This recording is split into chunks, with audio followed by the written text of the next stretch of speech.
This is the Unregistered podcast, and I'm Thaddeus Russell. This is a show about ideas, people, and behaviors that are considered inappropriate, out of bounds, or beyond the pale. The things you're not supposed to talk about if you're a school teacher, a college professor, a businessman, a politician, a parent, a neighbor, or even a podcast host. These are the things you're not supposed to say or even think if you're a good liberal, a good conservative, or a good citizen.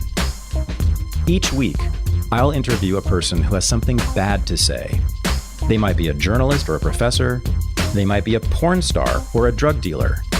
They might just be an ordinary person with an ordinary job who doesn't care about the rules of polite society.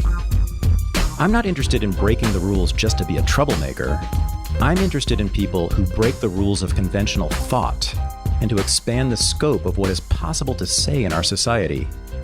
I'm interested in people who make me think.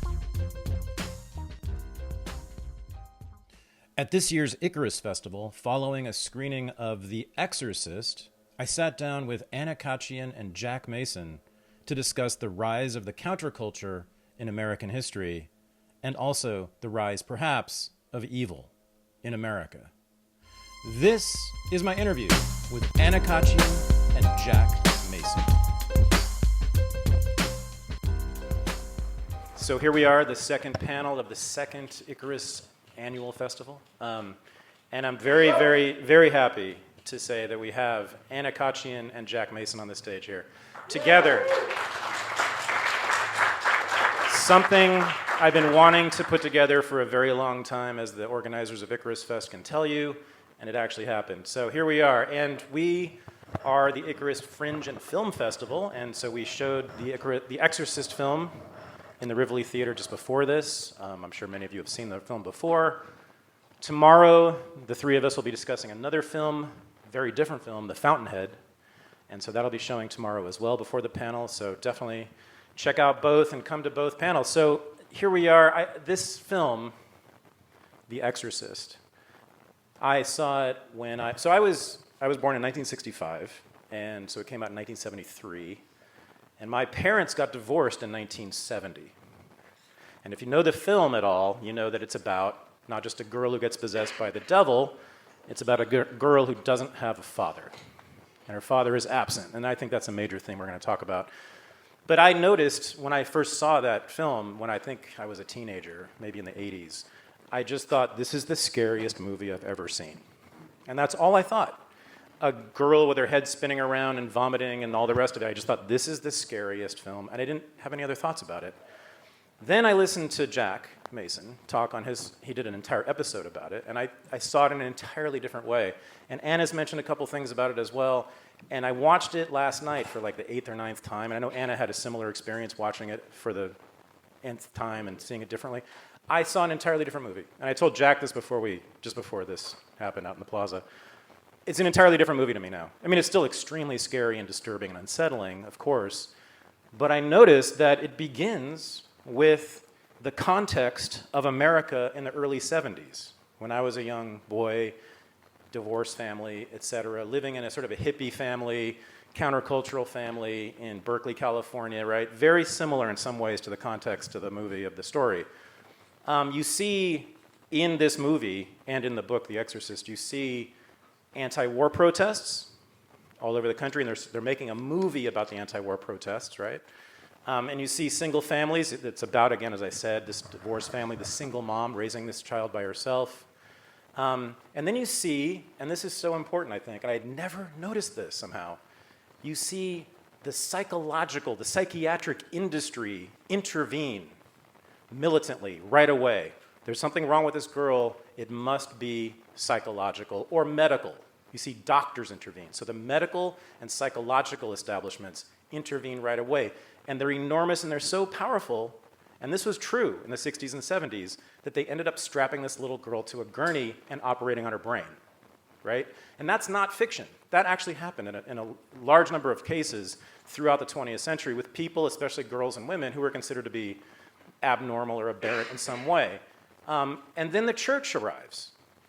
The Catholic Church comes in and says, no, it's actually not something that can be detected by science or scientific medicine. It can only be dealt with by religion. Our religion tells us what's really going on with this girl.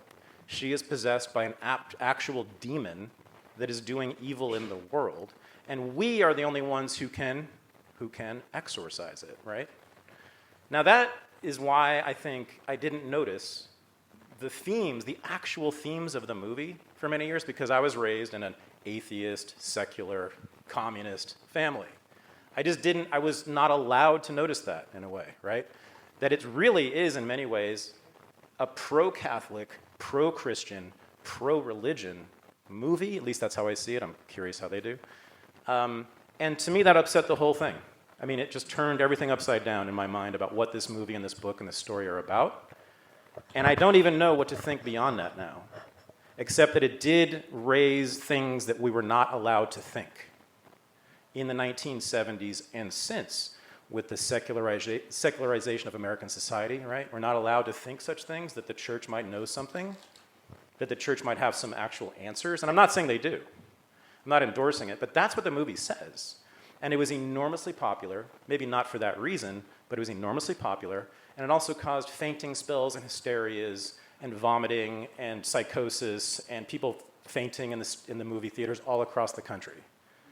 And it changed the American popular culture, I think, in many ways. I'm not exactly sure about, and that's why I wanted to talk to them about this, because these two, I think, are more incisive than just about anything when it comes to cultural criticism. And so I'm glad to have them here to talk about this, to help me think about it. Jack, I mean, you've talked about it on your show as, in many ways, a story about religion, Catholicism, Christianity. But let's talk about sort of, first of all, if you've watched the movie recently, I'm sure it was shocking because none of that would be allowed in today's movies or TV shows, right? I mean, the level, the obscenities, I mean, everything that she does, this possessed little girl, I can't imagine that appearing on our screens today. So let's just talk about that first, like what's happened, what the difference between movies in the 1970s and movies now. Like that is just immense. Let's just start there, the gulf between those two things. Well, The Exorcist is something that could only happen in 1973. You have to consider that the MPAA rating system only arose about 5 years before that. Less than 10 years before that, it was like old movies with no profanity. It was The Sound of Music.